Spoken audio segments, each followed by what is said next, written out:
Welcome back, viewers. Thank you so much for tuning in. My name is Patrick Tauya Matope, and on this channel, I do deliver content on social work. Really, in today's topic, I'm just gonna give a few tips on how best you can engage teenagers who are involved in either county lines or drug exploitation or online exploitation, child exploitation, including child sexual exploitation as well. How best you can engage teenagers in such a scenario, really.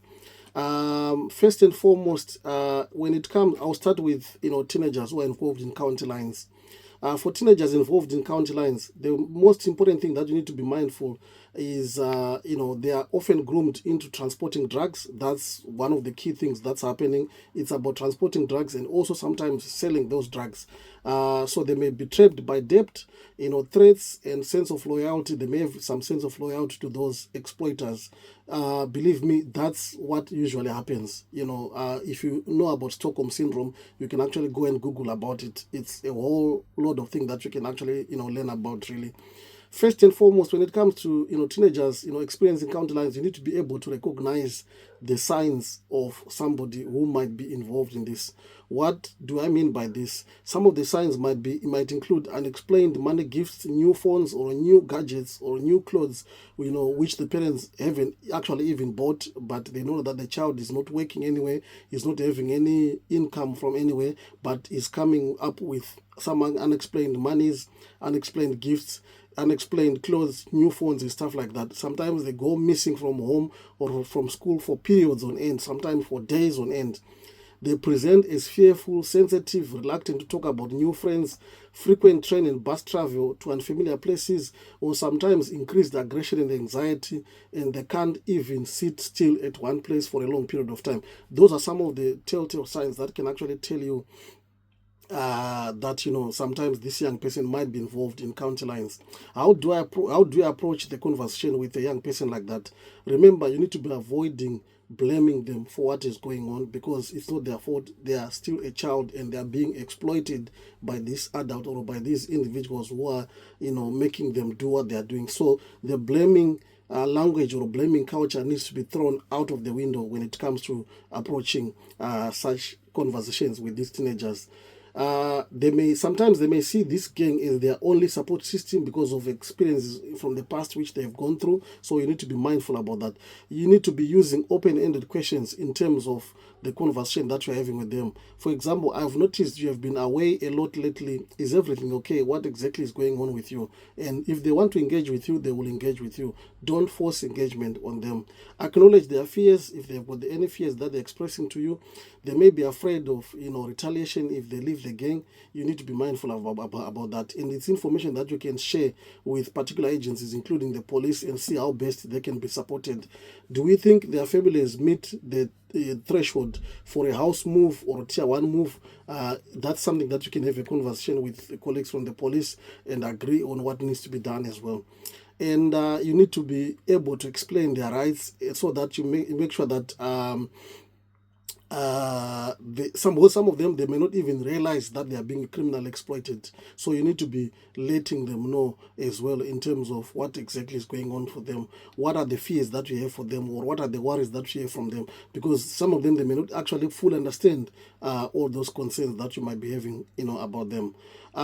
In terms of safeguarding them, you need to be making sure that you are working in a multi-agency manner. Remember, there's police, there's the school, there's youth workers. You should be able to create a robust safety plan which involves all the other agencies.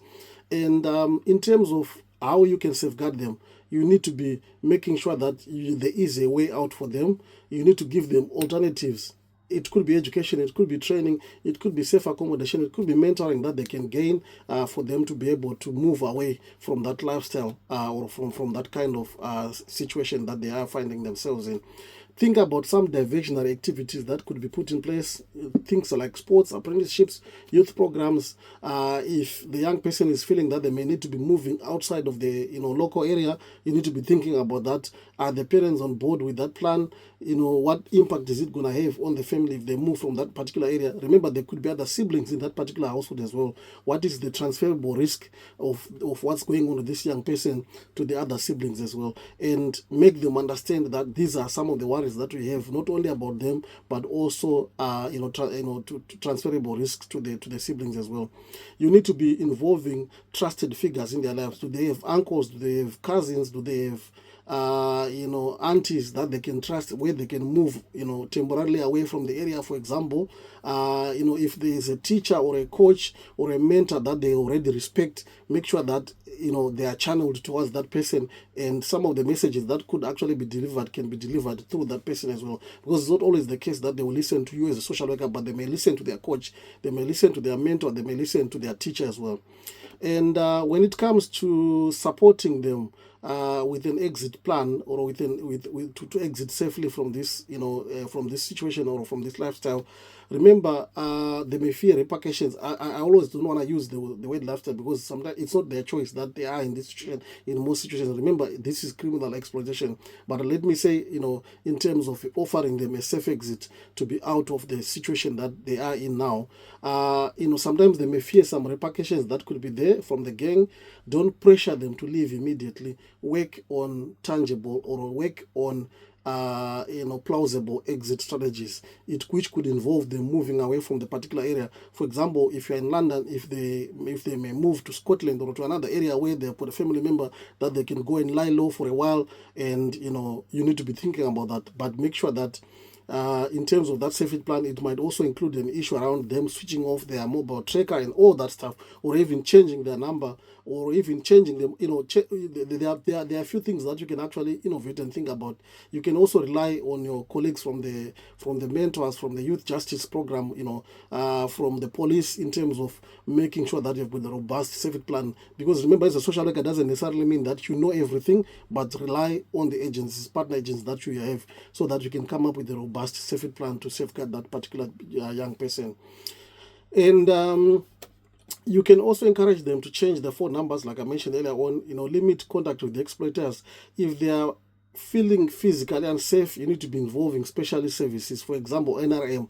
NRM just stands for National Referral Mechanism. You can Google what the National Referral Mechanism does, and then you'll be able to know exactly how you can rely on them for that particular time. Right. So moving on then to teenagers experiencing online or child sexual exploitation. Sometimes it involves sexting, coercion, blackmail, and sometimes these young persons, they may feel ashamed, or they may even fear judgment, which could be one of the reasons why they may not necessarily be able to open up and talk more. You also need to be, just like I mentioned earlier on, in terms of criminal exploitation, you should be able to recognize the signs. For example, there could be sudden secrets around their phone, social media use, or being distressed, or being distressed. After using their phone, it means maybe they are receiving something which is distressing to them, which is coercive in nature or something like that. For example, receiving inappropriate messages which might pressure them to send explicit messages, meeting up with unknown online contacts, or meeting up with unknown people who might actually sexually exploit them.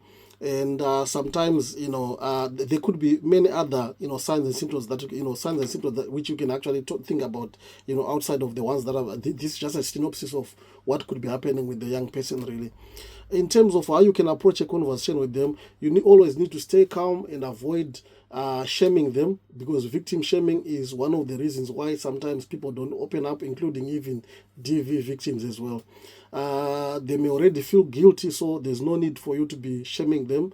You need to be normalizing the discussion.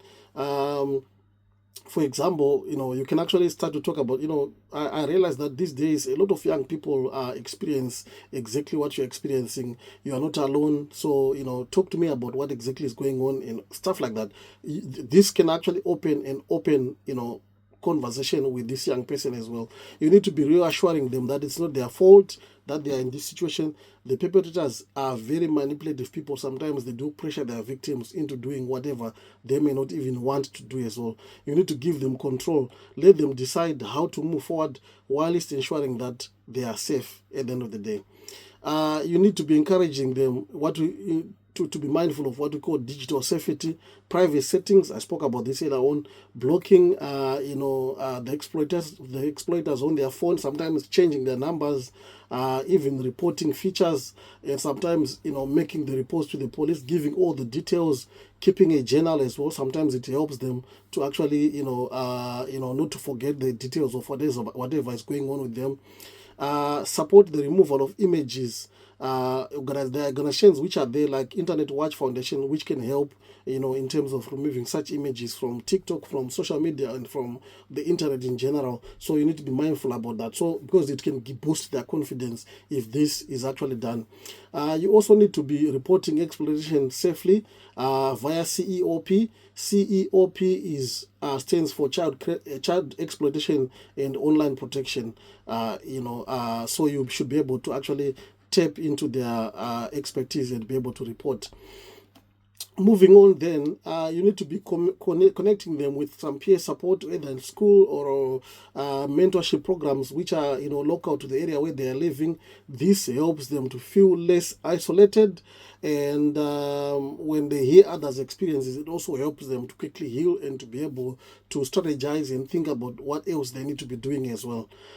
You need to be helping them to rebuild their confidence, because remember, this knocks their confidence to an extent. So you need to be focusing on self-worth activities, empowerment activities, for them to see that they are not alone, but they are there to actually be supported by you and other agencies which are working with you as well. And the other important thing is to encourage them to rebuild safe social connections offline, so that they be able to take whatever has been happening online, leave it there, and then be able to have safer communications offline and rebuild relationship, rebuild trust with individuals and stuff like that as well. And if there is any impact to their mental health, you need to be making sure that you are addressing any impact to their mental health by liaising with appropriate agencies, CAMS, and any other agencies which are supportive of children's mental health in your area, so that you work around issues around self-esteem, boosting their morale, issues around self-blame and stuff like that. With those few nuggets, I hope I've opened a discussion that will enable everybody else who have seen the video to share your experiences and share other tips that you think will be helpful as well. And remember, at the end of the day, the purpose is just so that we share experiences and share some knowledge. And be kind with your comments. And if you haven't subscribed, please do subscribe, share, and you'll be able to be the first person to know when I post a video. Thank you so much.